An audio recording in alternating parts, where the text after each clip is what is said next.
lifeguards to go out, which was the National Red Cross. They were doing an incredible job of going out and then rescuing when one of these boats would go ahead and flip over. So all you do is hook her up,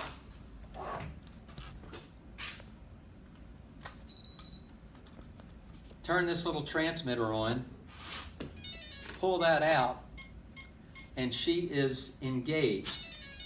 All we do now, we go ahead, it goes left, right, and if any of you saw her out there, she'll turn on a dime.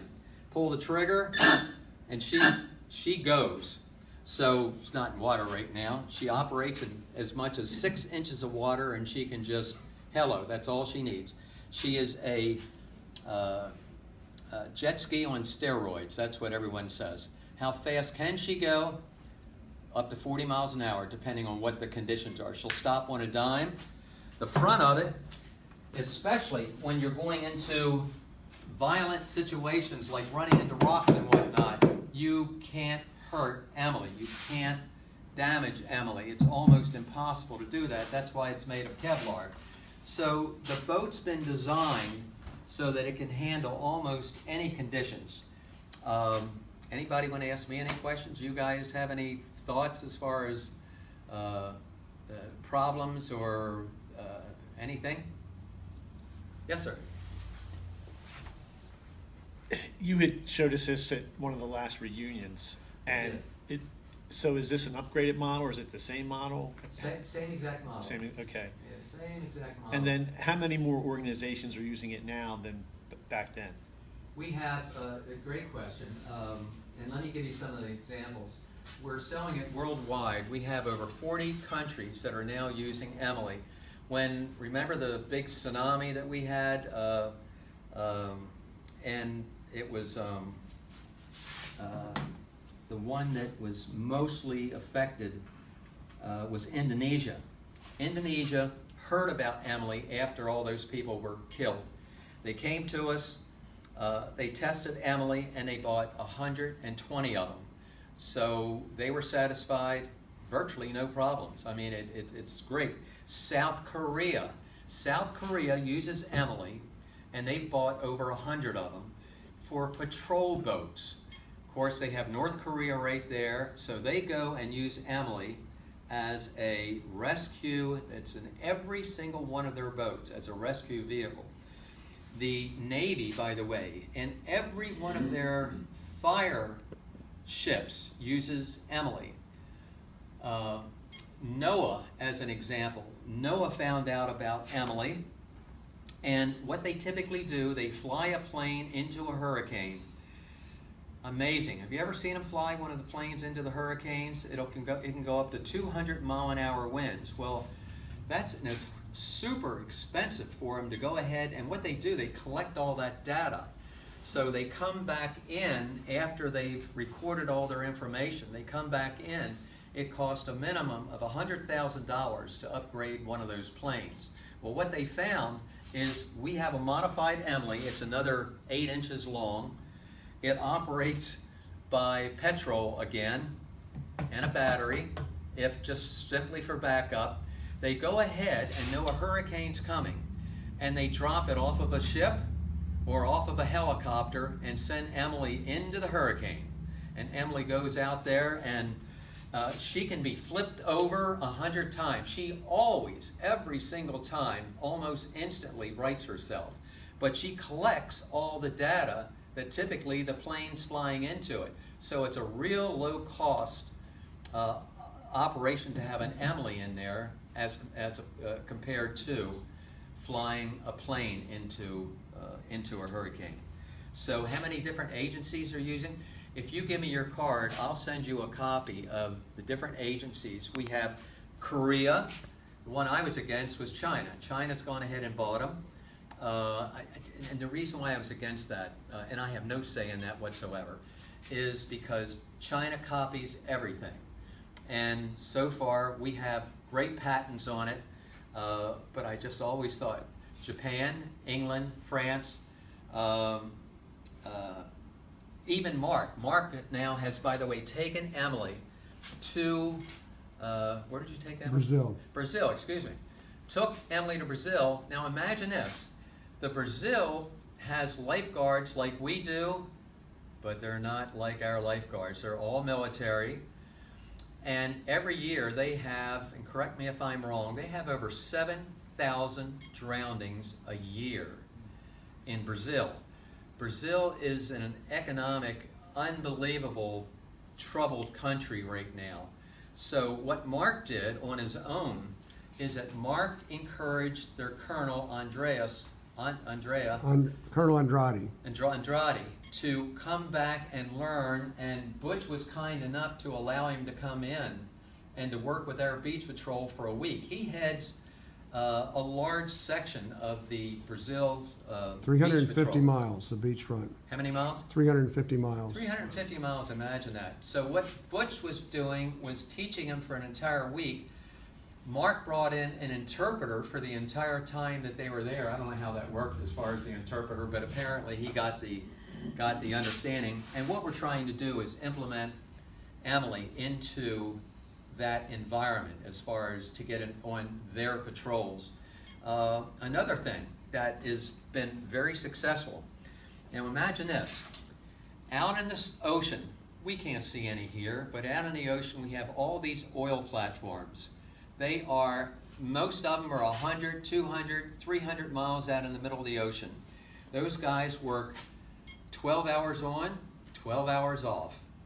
And if for some reason they're 75 feet from the ocean floor, they all have the life vest on them, they have everything. Well, if one of them gets blown off of one of the platforms by a wave, by wind, by whatever the conditions are, first off, they're a hurting machine because they go ahead and hit the floor, the ocean floor.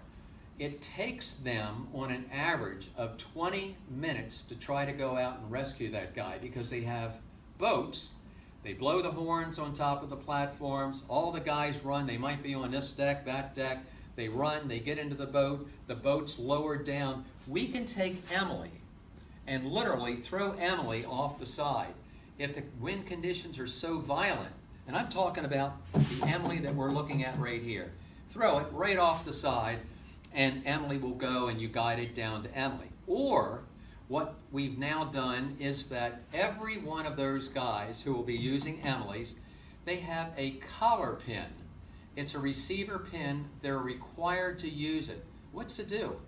When they hit the water, it senses salt water and immediately sends a signal that that person is in the water. Emily is on the under part of the platform, and this has been tested, by the way, in, I can't remember the country, I think it was Scotland, Scotland's Navy that's done it. They have a platform underneath that has Emily there. As soon as that person hits the water, and it just senses a little pin, which is instantly, it senses the salt water, it will launch Emily out automatically. Don't need any receivers, transmitters, don't need anything. It'll go right out because the oceans can be so violent that it'll carry a person right on out, and it'll send Emily out with a lifeline, and it'll go right out to that person receiving. Well, the oil companies were just amazed as far as that. You know who liked it even better? The insurance companies, because they don't have to pay for a body to come back. Now, here's something that they do in Los Angeles. In Los Angeles, in LA County, Zuma Beach, by the way, it's very aggressive out there. They take Emily's all day long. They put Emily out beyond the wave breaks. So they have her, we call it Emily in wait. And they have a series of, you know, the little tubes that the kids use in the pool, they smack one another and they're about that big around. What do you call those things? Noodles. Noodles. They take 5 noodles and tie them together. And they go ahead, and the lifeguard on one of his towers goes ahead and drives Emily right into the noodle. She sits there inside, and there's little noodles and there's those bigger noodles. And she will sit there all day long until a person's in trouble. And then what they do, they go ahead and pull the trigger. And as soon as they pull the trigger, Emily will leap out of that thing and go directly to the person and then the lifeguard comes in and secures them, saves them. So, and they can do that 30 times, and as far as using that same battery. So they leave Emily on all day long. They never turn her off. So the lifeguard has that capability of doing that. They have in use right now, they have, I believe it's over 24. By the way, they also do border protection out there. They have the Emilys that are also doing, for any boats that might be coming in with drugs or anything else, Emily's on the lookout, and it's also being used in LA County. We also use Emily in applications in South America, in all kind of areas that I'm not allowed to know about. And they use covers that happen to be camouflage covers so that the bad guys can't see that. We're getting ready right now to test Emily down in South Padre Island for our border patrol, because you guys all know how many people are coming off that across that border. If you don't know, it's in the thousands, and they all come right across that little river there. And the border patrol, they have 17 of these boats, and they go after them. And so we're going to be testing it with them. I did it last year, by the way, but they asked for Emily to incorporate these features. At the time, we didn't have that. Now we do, so we'll be doing that. So that really kind of introduces you to Emily. I don't work from 8 to 5. That's not what I do. I can go. I just came back. I was on vacation with my wife. Just had our 50th anniversary. She still likes me. And so I didn't, and by the way, I was called. They called me and said, we're going to Indianapolis if you want to go. Let's go right now. I said, I'm on vacation, thanks, I can't do it. So they're extremely understanding with me, but they'll send me anywhere at any time, and I have that capability of going literally anywhere in the world to tell about Emily. So she has an amazing mission. I'll tell you just one more thing about her. It's called Hydronaulics. Was also voted the Small Business Innovative Research Technology, and they received the award for a small company, and it's called the Silver Fox UAV Award. But it's just so many things that they are capable of doing, and they are doing, and our whole intent is saving lives. One other thing I'll tell you, there's new technology that are coming out, drones, by the way, that can go ahead and drop a life-saving device. Our company, our belief is any way to save a person, we don't care. That is great. We don't look at all these any new technology coming out as the enemy or our competition. We want that all to win. So like I said, even our own company had looked at drones dropping things like that, and the FAA had discouraged us from doing it back when we originally made Emily. I was telling Mark just yesterday, I said our city manager went ahead and bought 2 drones that had the capability of dropping a life-saving device, which I think it's a great idea. But he was fired because he bought 2 drones and he didn't go to the FAA and ask permission, because the FAA said you couldn't do it. And if it was a wind more than 30 miles an hour, and down where we live, that we have a lot of strong winds. So that was a shame. So if anybody else have any questions, I'd be glad to answer. Yes, sir. And maybe someone asked this already, you touched on it, but the big question, how much does this cost? Great question. And that's, by the way, if I had that, I was going to show it to you right on the screen. This one is $10,000. If you talk about this one, you're talking about, I think it's about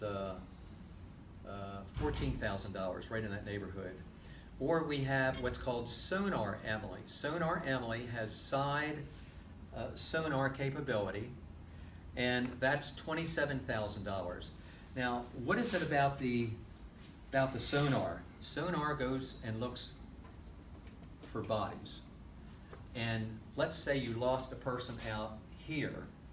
She has an amazing capability, and what's so good about the new sonar that we have developed and now in production. By the way, we just sold it to Israel.